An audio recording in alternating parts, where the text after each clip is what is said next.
Joe Tessitore and the crew here, as we're all excited for UFC 300, many calling this the greatest UFC card in history. And of course, it comes on a week where combat sport is riding the wave of a total high.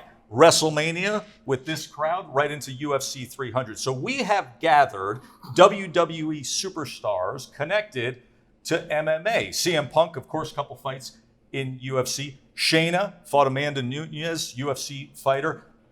Bobby, it goes without saying, your history in the sport of MMA, Bellator, and Strikeforce. And Big E. The moment you walk in here, you're grabbing the bout sheet. You are one of the biggest fans and aficionados. I'm just a mark. I haven't fought, but I'm just a mark. A big fight mark. All right. What do you say we get right into it? Alex Pereira, Jamahal Hill, highly anticipated light heavyweight title fight going down. CM Punk, what say you? What jumps off the page to me is I hear criticism about, this isn't a big enough main event for UFC 300, and I think people are absolutely insane. Obviously, I think people want John Jones. They want Stipe. They want a heavyweight title. But if you can't have the heavyweight title, what's the second best one? Light heavyweight title. And Alex Pereira, I think his record speaks for itself. The people he's fought in the UFC, the champions that he's beat, and Jamahal Hill. I'm interested to see how Jamahal responds from what we know as a potential career-ending Achilles. Tore his Achilles. Yeah. And he's coming right back in and he's fighting a monster. A monster. A monster. I like when you say that because I like to watch Pereira. I like watching him on Instagram. I like his striking. His striking is very smooth, but he hits hard. And he's a scary person to fight. But Jamahal Hill is one of those guys I think is, like, people don't know how good he actually is. I think he's going to get tested by Alex Pereira. And if he beats him, I think he's going to be a huge star. I think Jamahal Hill is somebody that we don't know how good he could be. So this is a huge test for him. Yeah. I think it's interesting, too, because light heavy's been in flux. You know, you had Yuri who had to abdicate because of injury. Jamahal had to abdicate because of injury. I think it's a great time. The division feels very wide open still to me. So I'm excited to see who's going to step up and solidify and hopefully go on a run. And I think Pereira has a great shot at going on a run here at 205. I think it's interesting, too, because Jamahal Hill, obviously big KO power, but I don't know if people remember a month or so back when Pereira was asking to also be on the 301 card a month after 300. So is he maybe looking past Jamahal Hill a little bit and not, he's wanting to be on the Brazil card really bad. So it'll be interesting to see. But I think it's a really interesting matchup of styles as well with the different styles of striking. Can you tell who was putting together notes before we got on? I'm getting my notes all set here, but that is the headline. And CM Punk, you bring up the fact of the card and the way it lays out with a main event, but from top to bottom, and guys, when you look at this balance sheet, I mean, where do you miss? I mean, it's like you got quality and you got quantity, and then you start to understand, Biggie, why people say greatest UFC card in history, because you got to be there from fight number one onward. Yeah, the test where the curtain jerker is Cody Garbrandt and Figgy. Right. That's a main event anywhere else. Yes. You know, that's what we're starting with. It's an incredible card. It really is.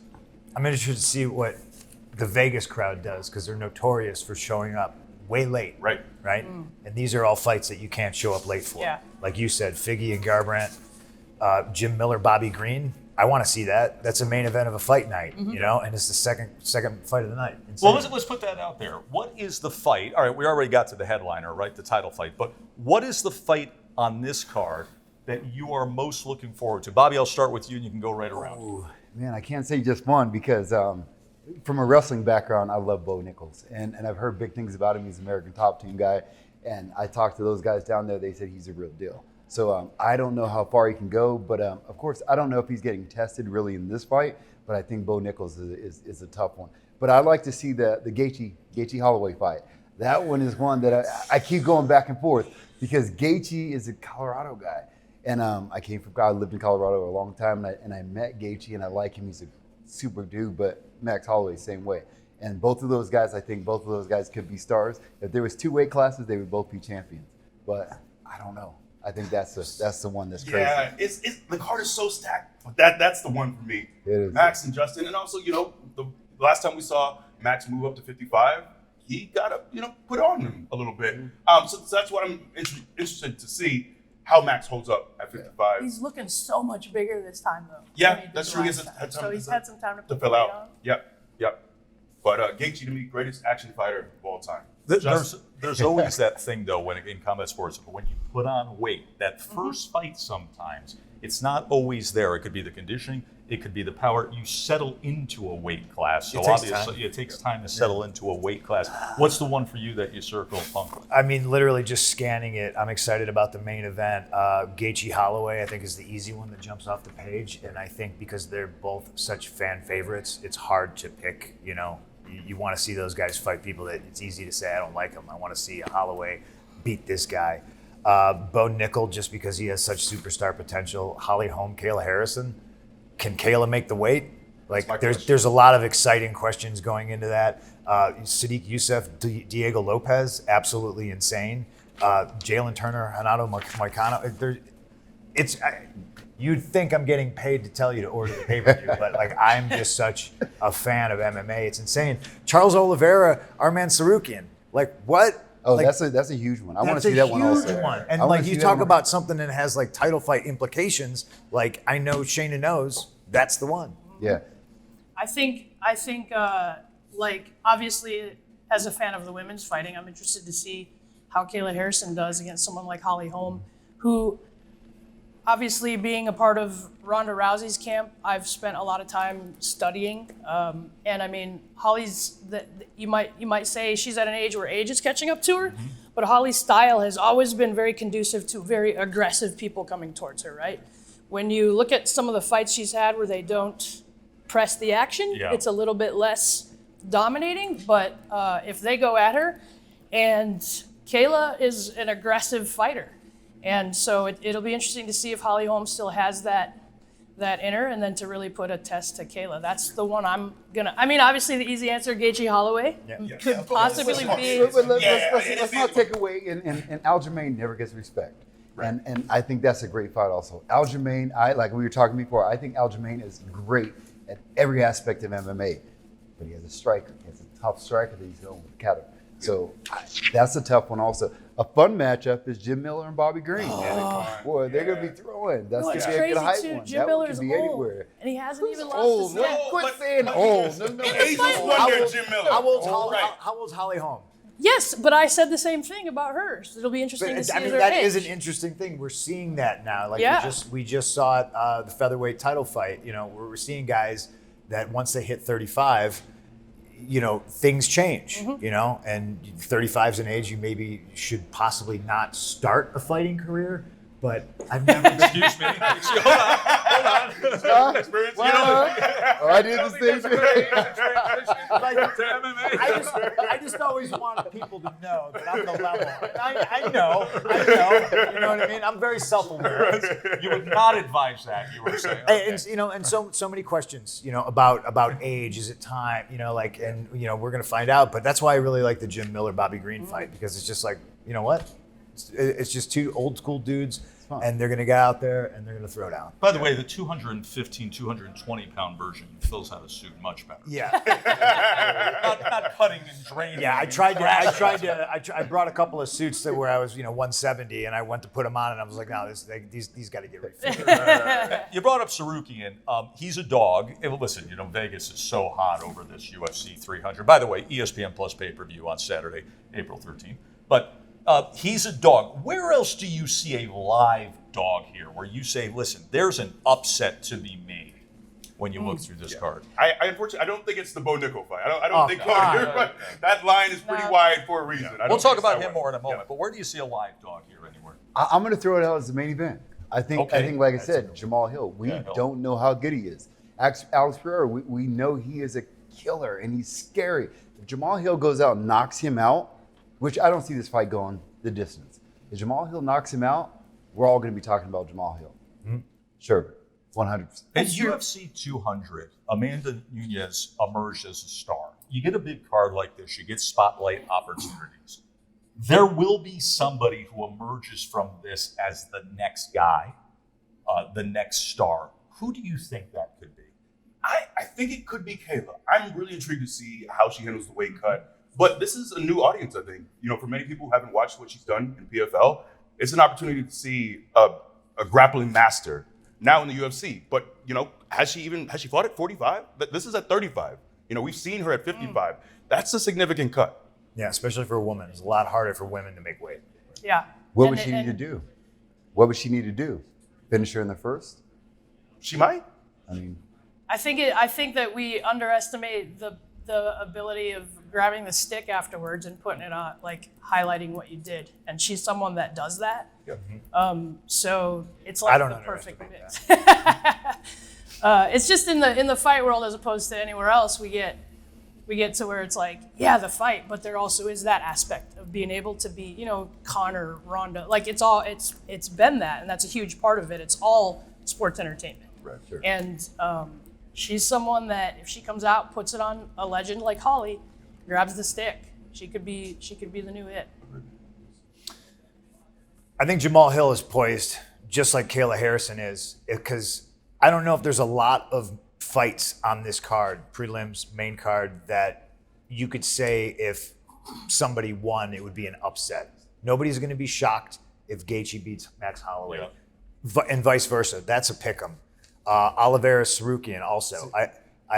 But obviously Cody Brundage is the biggest. Well, that's the biggest dog. Right, and I feel like maybe we're picking on him a little bit. He's got a chance. It just goes to show you how much superstar potential Bo Nickel already has. I really don't know. Calvin Kattar and Aljamain Sterling too. That one puts either guy right at the top of the list to fight Ilia Topuria.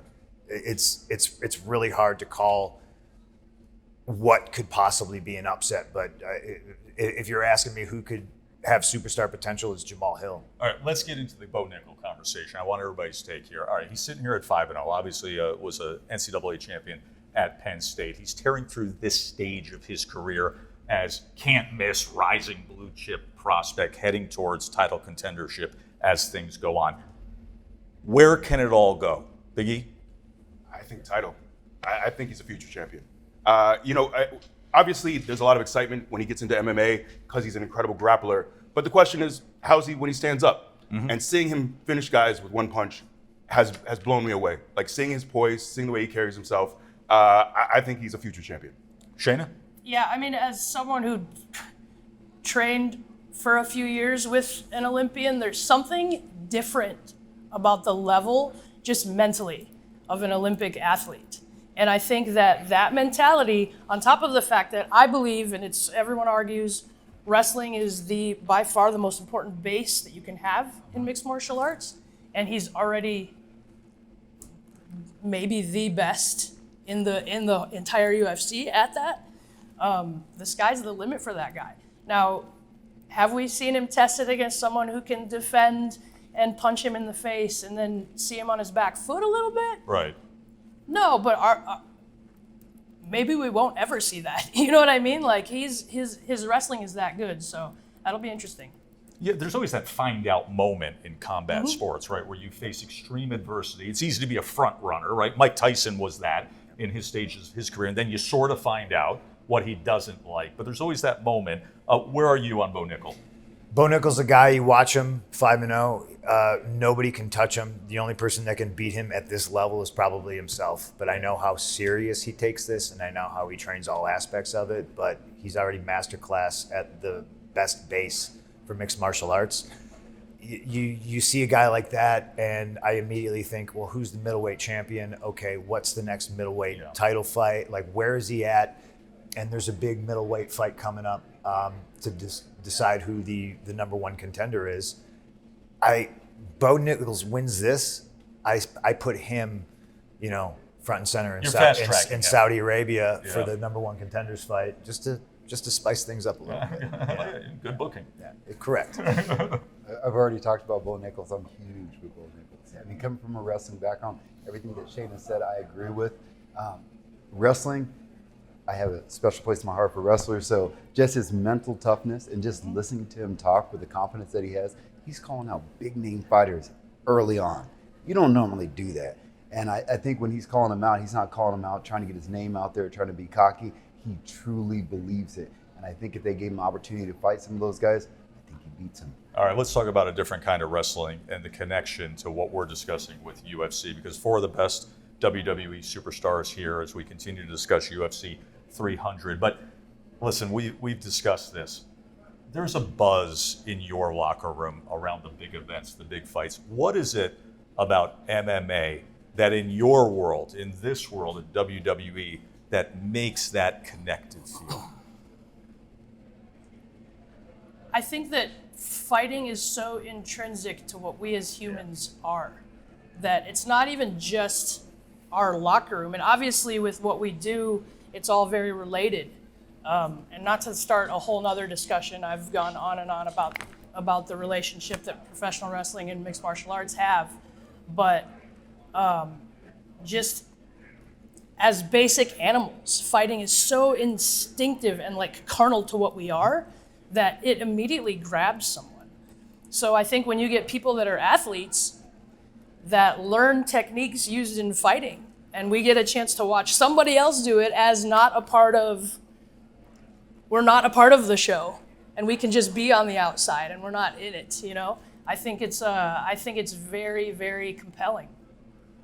Obviously, I didn't fight, but I was an amateur wrestler in high school, and I would say it's the best thing I ever did was wrestling. There's a different level of respect I have for people who put their lives on the line in the cage. It really is just different. It's I think for us, the grind with wrestling, the mental toughness it takes is different. But the mental toughness it takes to fight, to be in the cage, I have so much respect for. The way these athletes prepare, the training, the weight cutting, is something that, for me, I struggle to fathom ever putting myself in that position. So I have always just carried an immense amount of respect for these athletes. And of course, three of your colleagues have done that. And the connection you feel is? Well, Shayna started to say it, but MMA currently, as we know it, wouldn't exist if it wasn't for professional wrestling.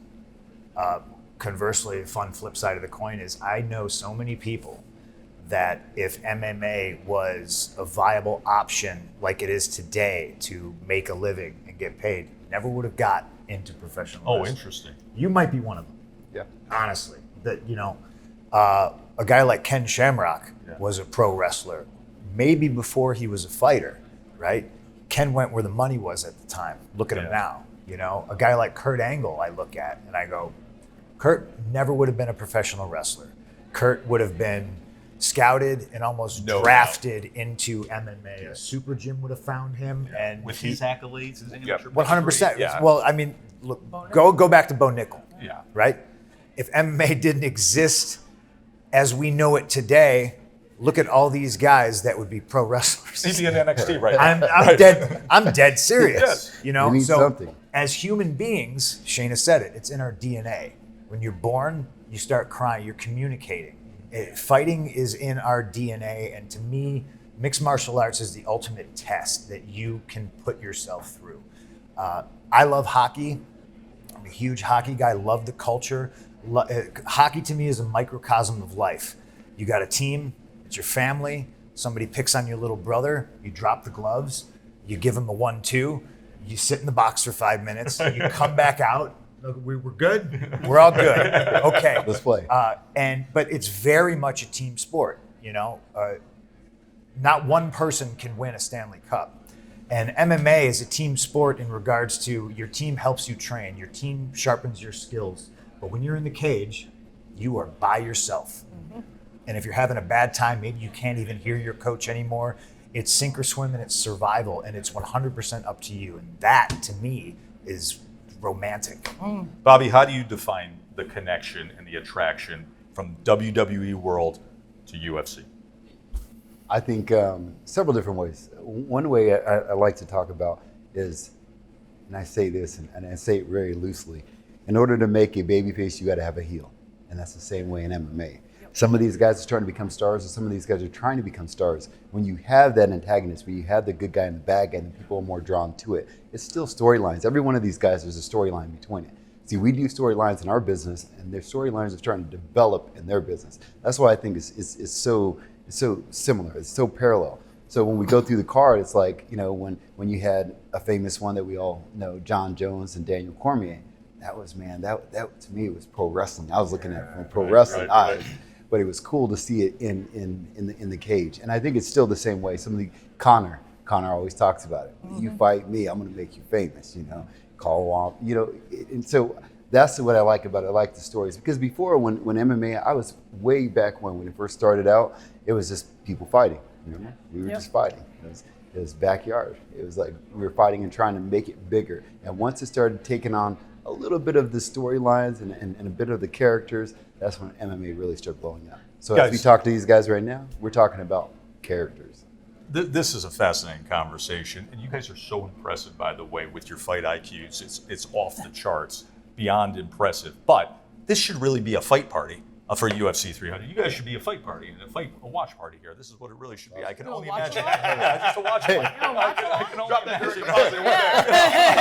Let's get the contracts out right now. But I'd like to be the guy on the couch just listening to the four of you for what is being dubbed as the greatest UFC card in history, UFC 300. The WWE superstars cannot wait. It is coming your way on ESPN Plus pay-per-view, and we will see you then.